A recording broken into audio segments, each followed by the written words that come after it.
Real power is tearing human minds into pieces and putting it together again in the shape of your choosing. Coming up.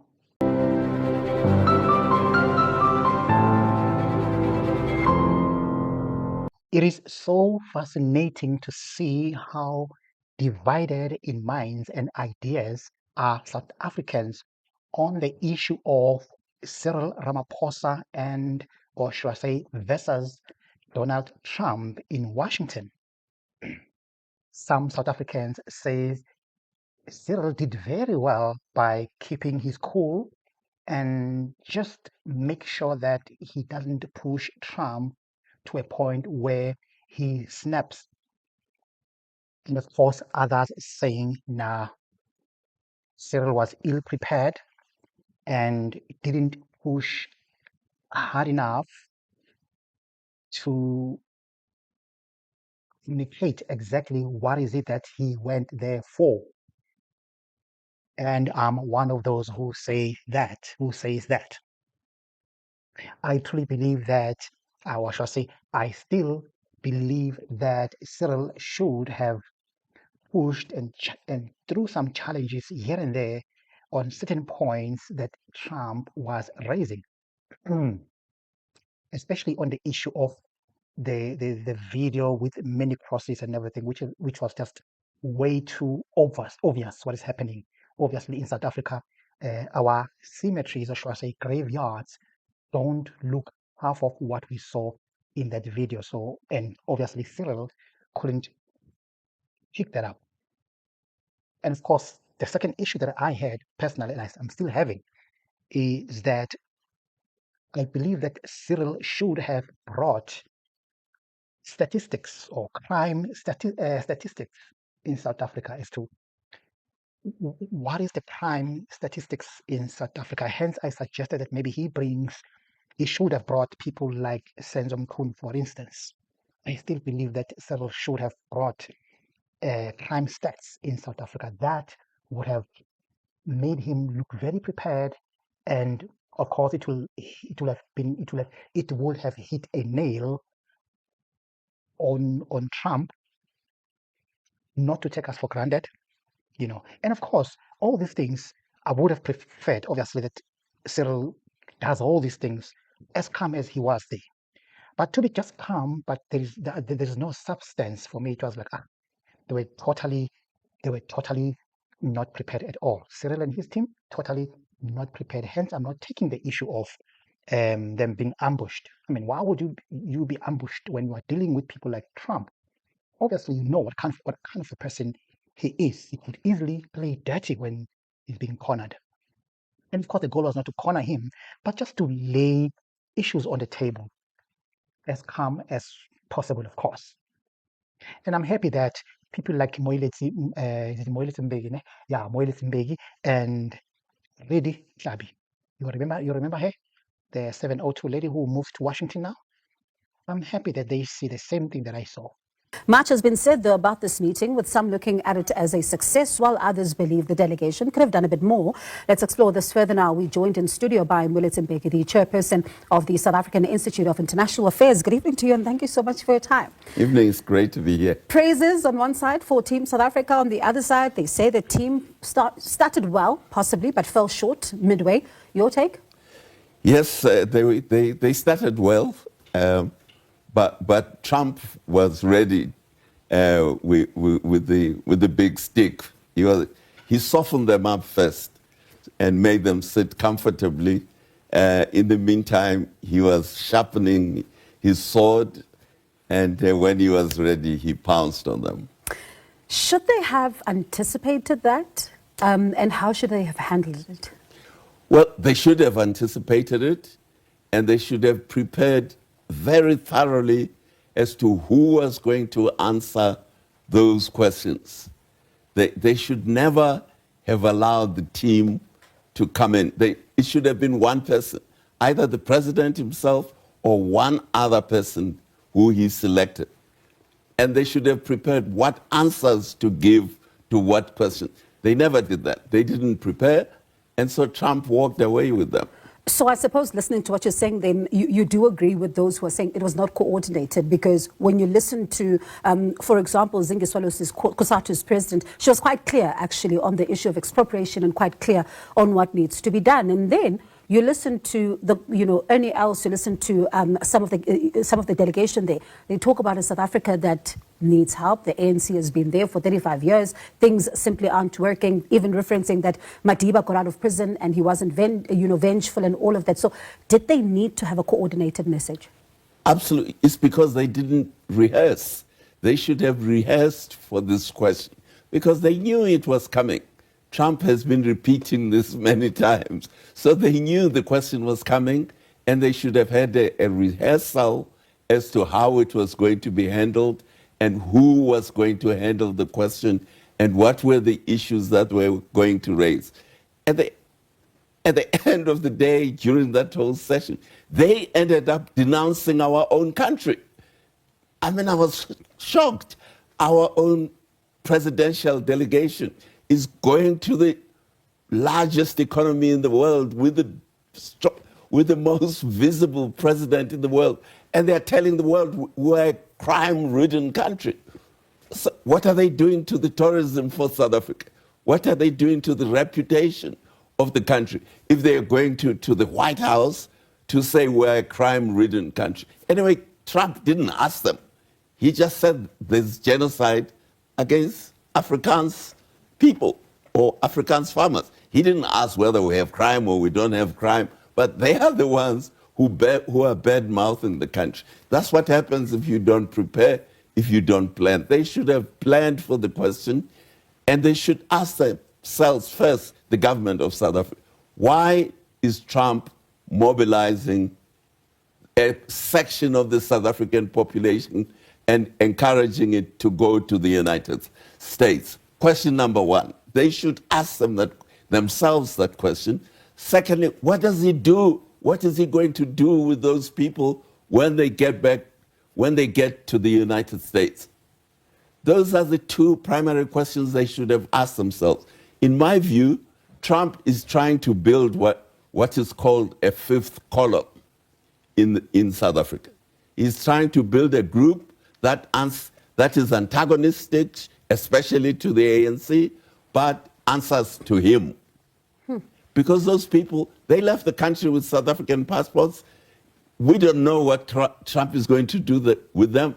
And then they're going to come back because they still have their passports. You can't exclude them from the country. They arrived at the White House to what many of us would call an ambush. And I see a whole lot of debate. A lot of you are weighing in. He should have done this. He should have done that. I think so too. I think there was space to push back a little bit, especially with the data and the statistics on the crime situation in South Africa. He addressed it, but I thought that he was a bit generic instead of really zoning in on the forensic evidence about the nature of crime in South Africa.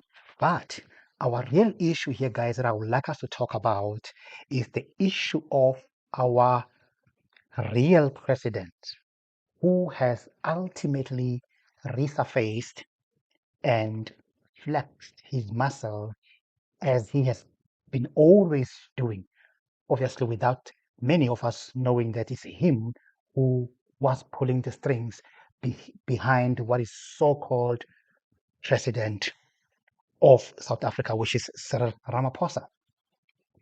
I want you to note something. I know some of you might have noted it, but maybe some of you might have not noted this part during the meeting in Washington. I don't know if you noticed, each time when Trump is bringing the issue of white genocide and with all the fake articles and all the fake videos and everything, I don't know how, I don't know, I believe so many of you guys noticed how Cyril kept on emphasizing or gravitating on the issue of business. Business this, business that. We need, you see, to a point where they exposed themselves, that they spoke about this behind the scene. That is our president that we see on the face, and the puppet president, and of course the manipulator behind. I don't know if you noticed how Cyril introduced Starlink, but in a very subtle way. And a few minutes later, when Johann Rupert was given an opportunity to speak, guess what? Rupert walked straight on the path of the puppet president. It was amazing. That was so amazing to watch. Oh, by the way, those of you who are still behind, I want you to know that Starlink will be launched in South Africa, whether you like it or not, whether you vote for it or not. Starlink will be launched in South Africa because the real president, Johann Rupert, had said so, and obviously the puppet president has to succumb. I wanted to watch how Cyril introduced or switched from what Trump was saying and switched that into introducing Starlink and Elon Musk. Very fascinating to watch. Check this out. I would take it. If your country offered the United States Air Force a plane, I would take it. Okay.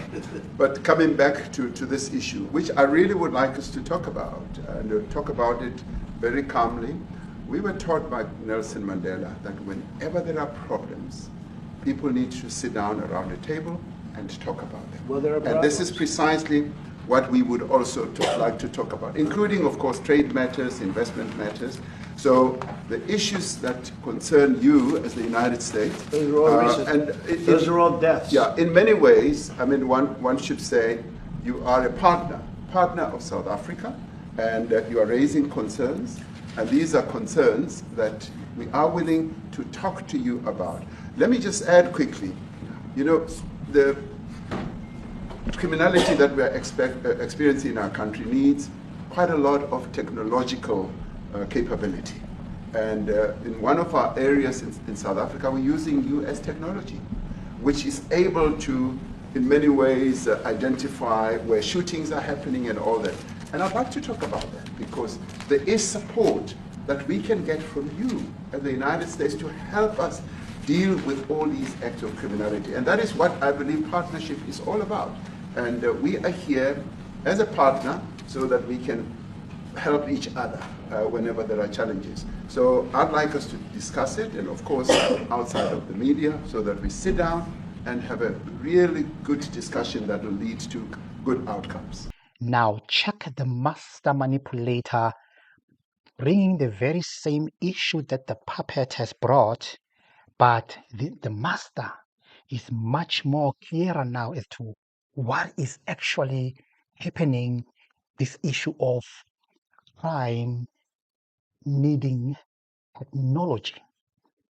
And of course, the master manipulator now is filling the gaps so that the picture is coming alive to say, oh,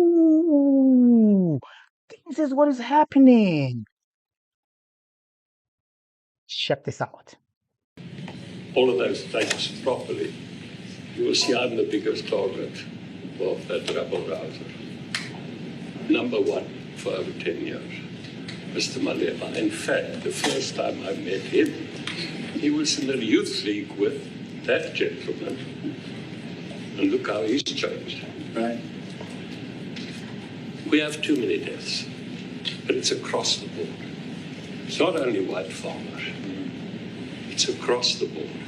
And we need technological help.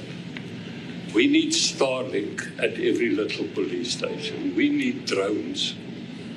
I actually got drones donated for the peace parks to stop elephant and rhino poaching. And his predecessor stopped the importation because he said the United States would spy on us. I mean, the US basics, the ridicule. So if you can help us. Remember, sir, you and I lived in New York in the 70s. We never thought New York could be what it became. 2 commissioners, a tough mayor. We need your help to stop this awful killing. But it's across the board. Ernie is right now building a house in George I'm building 3 cottages for my grandchildren on a farm outside Graaff-Reinet. I often go to bed without locking the door. And we have a serious problem with illegal aliens who stream across the border. And if you really look at our statistics, a lot of these murders, firstly, it's unemployment and illegal aliens. And then I met Vice President Bartz many years ago, the Charlie Rose show. My wife loved the book. And she reminded me this morning that you emphasized the devastation that occurs when big companies leave towns and cities, and there's a culture of dependency that develops. And I remember you discussing it. Now that's our problem.